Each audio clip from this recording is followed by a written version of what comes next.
Je m'appelle Nyankita, je suis ivoirienne de Katiola et je vais te raconter comment un homme mystique a dévoilé les plans machiavéliques de toute une ville. Tu veux savoir comment ça s'est passé? Ok, je vais t'expliquer. Mais d'abord, abonne-toi. Je m'appelle Nyankita, je suis ivoirienne du groupe ethnique Tagbana. C'est la région du Hombol, dans la sous-préfecture d'Ariko-Kaha qui m'a vu naître.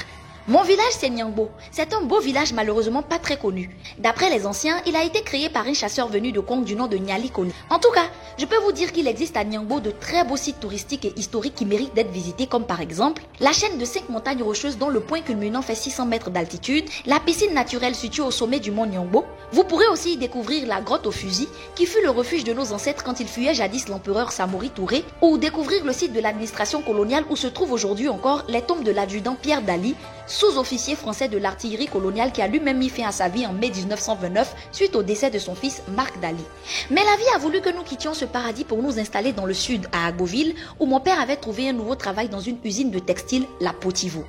La ville était aussi belle et il y faisait bon vivre. Je découvrais également un paysage différent de celui de Katiola, avec des champs de café et cacao à perte de vue. À Agboville, nous avons retrouvé une certaine stabilité. Mon père a rapidement gravi les échelons, devenant l'un des hommes les plus respectés de la ville. Il a même fait venir du village Pépé Lanciné, son grand-oncle, un homme solitaire qui avait perdu sa famille dans un accident. Pépé Lanciné s'est rapidement intégré à sa nouvelle vie, se liant d'amitié avec d'autres vieillards du quartier comme Ongweso et Achori et bien d'autres. Ensemble, ils formaient un groupe qu'on appelait affectueusement le Moï des doyens. Ils passaient leur journée à jouer aux jeux de dames, au ludo et parfois pour les plus jouer à la pétanque sous le grand champ de tech qui marquait le début du quartier Adaou, là où nous habitions. Pour ce qui était des grandes décisions à la maison, papa laissait Pépé Lanciné faire car pour ceux qui ne le savent pas, chez nous les Tagbana, l'oncle paternel est considéré comme le vrai père. C'est lui qui prend les décisions, le père biologique ne fait qu'observer.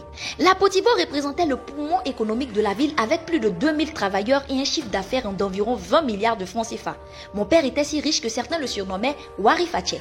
Mais tout a basculé lorsque l'usine a commencé à rencontrer des problèmes. Les chômages techniques se sont multipliés, plongeant les familles dans la détresse. Les hommes noyaient leur chagrin dans l'alcool, les femmes et les enfants tombaient malades et la ville qui était chic, autrefois prospère, est rapidement devenue un lieu de désolation. C'est dans ce contexte qu'un homme mystérieux est arrivé en ville, un féticheur réputé pour délier les affaires les plus obscures. Dès son arrivée, il a ameuté les foules. Les gens parlaient de lui comme d'un sauveur, un homme capable de dévoiler les secrets les plus sombres, et il n'a pas tardé à montrer de quoi il était capable. Le premier jour, il s'est rendu devant l'usine Potivo. Vêtu d'un pagne traditionnel et portant un collier de perles rouges et noires, il a commencé à psalmodier des incantations dans une langue que personne ne comprenait. Puis, il a pointé du doigt des endroits précis dans le sol. « Creusez ici !» a-t-il ordonné. Les hommes ont obéi et à chaque fois, ils ont déterré des objets étranges, des statuettes aux formes grotesques, des sacs remplis de poudre colorée, des ossements enveloppés dans des tissus rouges. La foule médusée murmurait des prières et des lamentations.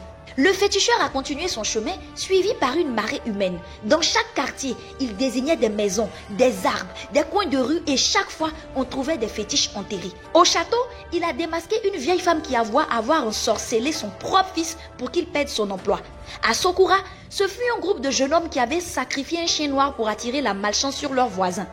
Aucun quartier ne fut épargné. À Makebou, Artisanal, Avenue Soulard, Commerce, Djoulabougou, Maki Bleu, Caron, tour à tour, chaque concession passait au peigne fin.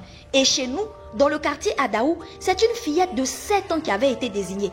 Une enfant innocente en apparence mais qui, selon le féticheur, était manipulée par des esprits maléfiques. Sous l'injonction du féticheur, elle reconnut faire partie d'un groupe de Maplao redoutables et déposa le canari qu'elle cachait sous son lit au pied du vieux féticheur. Mais le pire était à venir.